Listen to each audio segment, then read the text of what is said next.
دوستان سلام، وقت شما بخیر، خسته نباشید. همونطوری که قبلا در مورد دستگاه FG90 توضیح داده بودیم، دوستان اومدن چند تا سوال و چند تا نکته کلیدی رو مطرح کردن. اومدیم دو مرتبه توضیح بدیم در مورد این دستگاه. این سیستمی که مشاهده میکنید اصل برزیل هستش، مدرکش هم اینجا موجوده که اون شخصی که خریده و نامه‌ای که خود شرکت به شخص خریدار داده، یعنی خود برزیل اومده. این یه نکته. متعلقات این دستگاه رو مشاهده میکنید، متری که خود شرکت داده و یه آنتنی هستش که برای نقطه زنیه. خیلی هم امکان محترم این رو باز کنید، خیلی هم به کار میاد و خیلی هم عالیه. داخل این آنتنی که مشاهده میکنید این قسمت یک مایع ریخته شده، حالا میتونه جیوه باشه یا اورانیوم، به هر حال میتونه توی نقطه زنی کاملا مشخص کنه. یک ساختار بسیار ساده و عالی. برای اینکه حجم فیلم بالا رو ما زودتر سعی می‌کنیم بریم برای روش کار رو بهتون آموزش بدیم. خب این خود دستگاه یونیت اصلی هستش. این برای موقعی که نقطه رو پیدا کردید این رو زمین میذارید و از طریق متر و این آنتن میتونید هدفتون رو کامل پیدا بکنید. ببینید دوستان، شما دستگاه رو فرض مثال خریدید. این دستگاه رو به این حالت دستتون اینجا بشه، به این حالت پشت به شمال. اوکی، دستگاه رو روشن میکنید، کلید رو به سمت راست میزنید. ببینید وقتی پشت به شمال وایستید دکمه S یا همون قطب نماش میاد به سمت الان اینجا، دقیقاً پشت به شماله.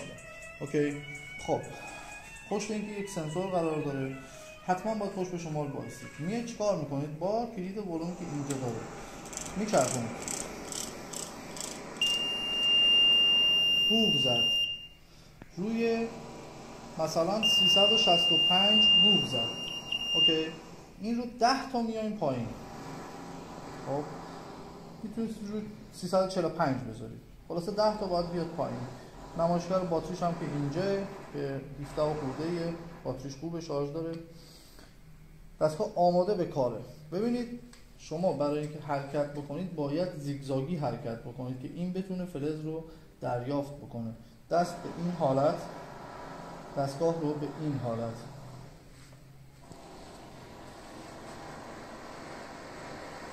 اینجا محیط دفتری هستش، ما نمیتونیم زیگزاگی راه بریم، ولی نحوه راه رفتن چیزی هستش که دستگاهتون دارم میذارم به این حالت. یکی هستش مثلا دستگاه رو گرفته هستش اینجوری رو میزنه، این غلطه. خب یا موقع نقطه زنی اینجوری میزنه. وقتی اینجوری محکم میزنید این بوق میکشه، یعنی این غلطه. باید آروم شما به این حالت راه برید. اگر هدف پیدا شد، فرض مثال اومد اینجا بوق زد، اوکی، یه ذره همینطور میرید جلو، دو مرتبه به این حالت میزنید، این بوق میکشه. اوکی، از ابتدا تا انتها که حالا میشه 2 متر رو میای علامت میزنید. پس چی شد؟ حتما زیگزاگی باید راه برید، آروم.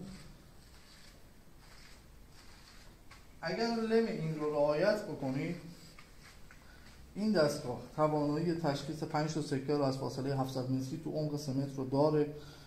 یه دستگاه بسیار در هر خیلی ساده طراحی شده، خیلی هم کارایی داره.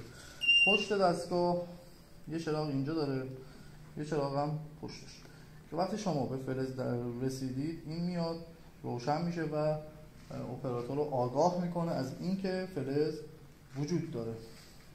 حالا فرض بگیریم شما یه نقطه ای رو گرفتید،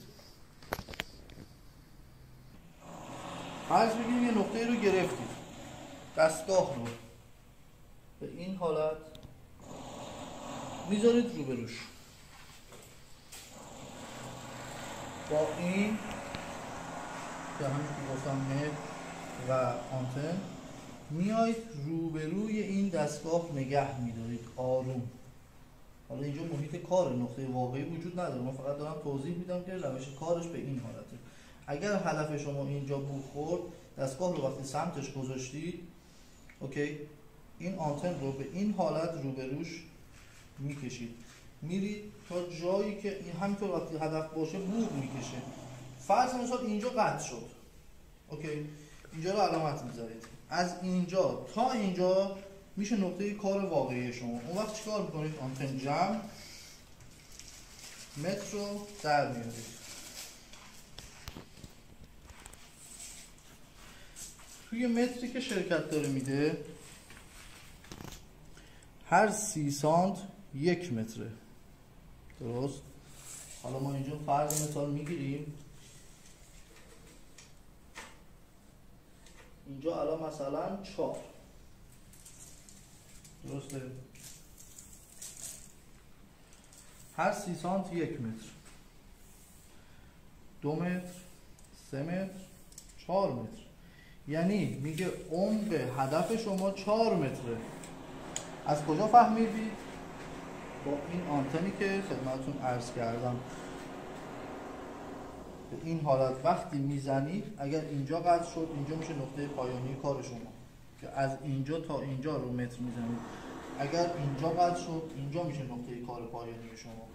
خب و با متر میایید پیداش میکنید. کار کردن با این دستگاه بسیار راحته. یکی از راحت ترین دستگاهایی هستش که وجود داره.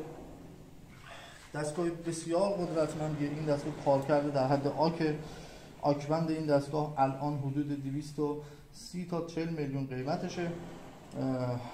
یکی از دوستان این رو مستقیما خودش از برزیل آورده و قیمتی که براش انتخاب شده 183 میلیونه.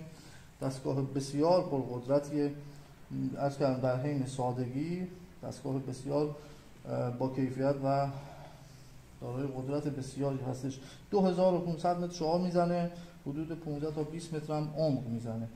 امیدوارم دوستان جواب سوال رو گرفته باشن که نحوه کار کردن به چه صورته. اگر بازم سوالی داشتن میتونن زیر این پست کامنت بذارن، هرچند قبلا هم توضیح داده شده و فکر نکنم چیزی مونده باشه. حالا چند تا نکته کلیدی دیگه هستش که اون دیگه مبحث آموزشی دقیق هستش که ما نمیتونیم تو فیلم بیان بکنیم. از بابت